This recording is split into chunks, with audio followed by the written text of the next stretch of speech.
Hello everyone and welcome back to another episode of Saving Sunderland. Now today's episode we're going to review the summer transfer window that's just happened as we begin our 6th season in charge of Sunderland. I just want to preface this by saying some of these transfers I was not happy about happening, but based on the squad dynamics, based on how they were reacting to interest in them and what was happening in the squad, I felt like some of these changes I just had to make. So we'll start with the outs. Cesar Montes went to Chelsea for £55 million. I'm really gutted to lose this player. He's a really talented centre-half, especially with the ball at his feet. But unfortunately, he was kicking up a fuss. He was in the final year of his deal. He wouldn't sign a new contract, so I thought, I best get rid of this guy for £55 million. I'm never going to get a better opportunity to get this sort of money again. Next up was Rajkovic. He went to Real Madrid for £50 million. Again, absolutely gutted to lose our first choice keeper. But he was kicking up a fuss within the squad because of changes that were happening. He wouldn't sign a new contract. He wasn't on the last year, but I think he was in the last 2 years of his deal. So I've got rid of him, and I have signed a wonder kid replacement. He's not as good as Rajkovic is right now, but I believe he will be as good in the future. Rasmus Nissen Christiansen found himself going out for £19.5 million to Bayer Leverkusen. He was our backup right back last season. He'd lost his spot to Paul Larola. And I had signed a wonder kid right wing back who's probably going to be first choice, so he'd found himself even further down the pecking order. So I decided to cash in on this guy. He's a good player, he's well rounded, but he's not up to the standard that we need to challenge for the league. Oh, Duncan Watmore's left. He's left to Watford. I believe it was for a £12 million initial fee. I think it can rise to £19.25 million, you can say there. I was absolutely devastated that he wanted to go, but he did want to leave. He wasn't signing a new deal. He would have only been a backup options really. So I've decided to let him go to Watford, and I hope he has a great career. We let Diogo Verdasco go for £8.5 million, which I believe can rise to closer to £10 million. He is a well-rounded centre back, and we signed him in our first season in the Premier League for £1.9 million. He's been a great servant of the club, but as you can see from his appearances, he didn't really feature at all last season.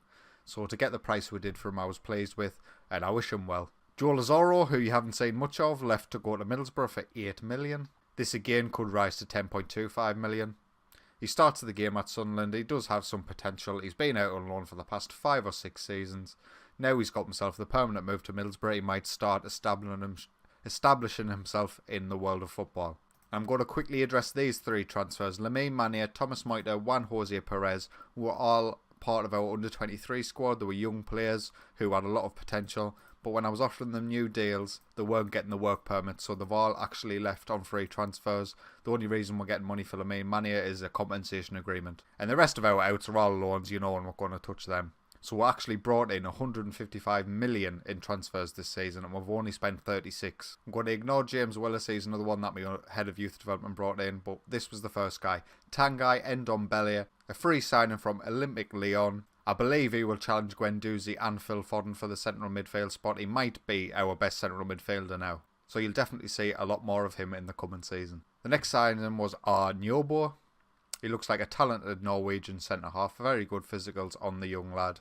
Some good mentals, some good technicals, so it might be one for the future. He is loan listed, nobody's come in just yet, but another one out of the under-23s. And this guy is actually going to be our first choice keeper for the coming season, Patrick Haller. We signed him for £1.8 million. And as you can see, for an 18-year-old goalkeeper with plenty of room to improve, he's got excellent physical stats, he's got excellent goalkeeping stats. His mental stats will improve with age, so he's going to get a full first season.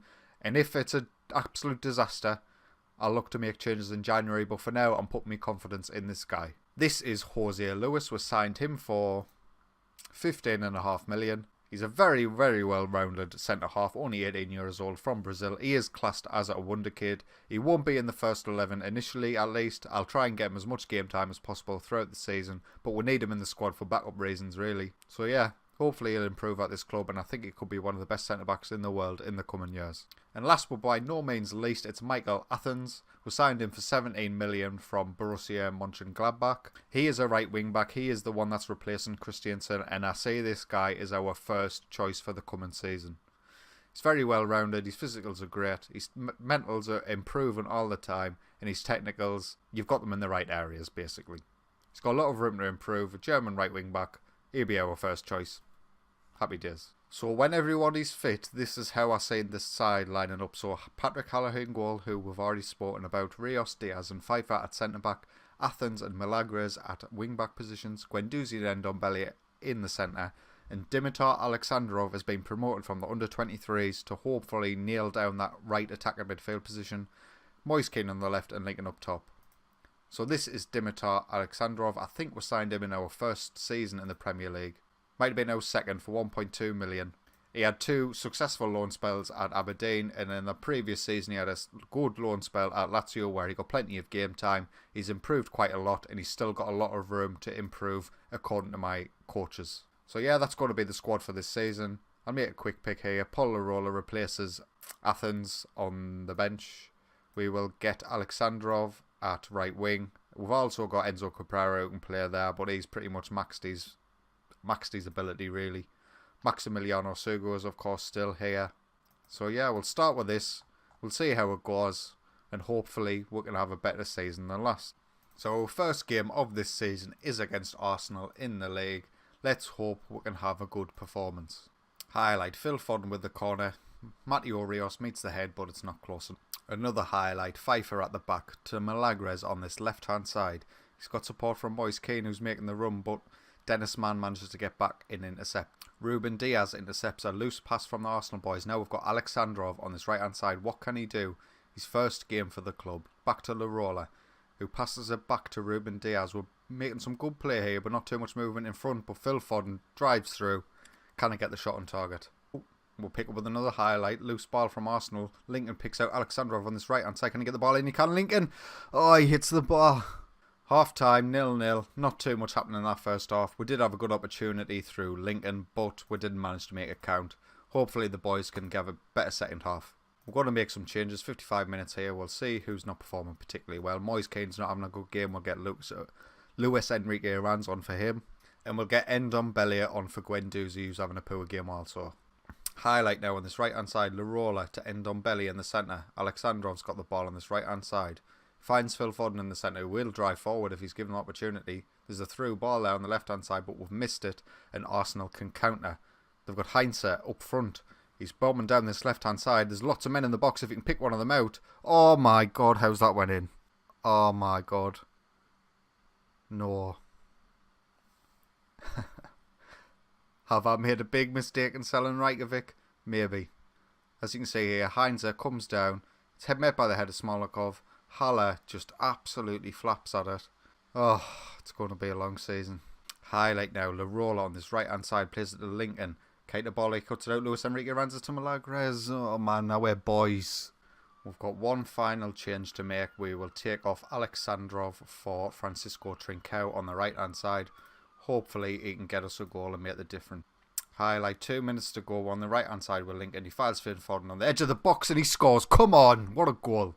As we can see here, Larola's on this right hand side. He finds Lincoln with the throw and he gets the ball at the edge of the box. Phil Foden, first time. The keeper should be doing better there as well, but it gives us the draw. I'm happy with that away from home.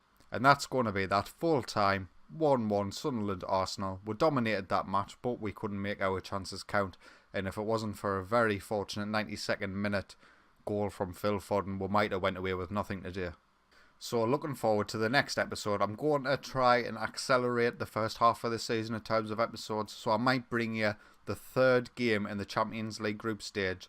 And then the episode after I'll bring you the final game of the Champions League group stage. Just so we're not getting bogged down in terms of episodes with just the Champions League group stage. We're all saying it now. If it becomes interesting and it looks like we might not qualify or it might be on the edge of balance of things, I might bring you more games in that time. But the plan at the minute, if things are going well, I'll bring you 2 group stage games in this first part of the season, and then once we get into January and stuff, the more serious fixtures start coming about, the latter stages of cup competitions and of course the latter stages of the Champions League if we're there, and the Premier League title race will have basically been decided whether we're in it or we're not by that point. Well, a 1-1 draw away at Arsenal isn't a bad result. They have got some very good players and still a very good team. If you have enjoyed today's video, please consider leaving a like, and if you're enjoying my content, why not get yourself subscribed? Until next time, take it easy.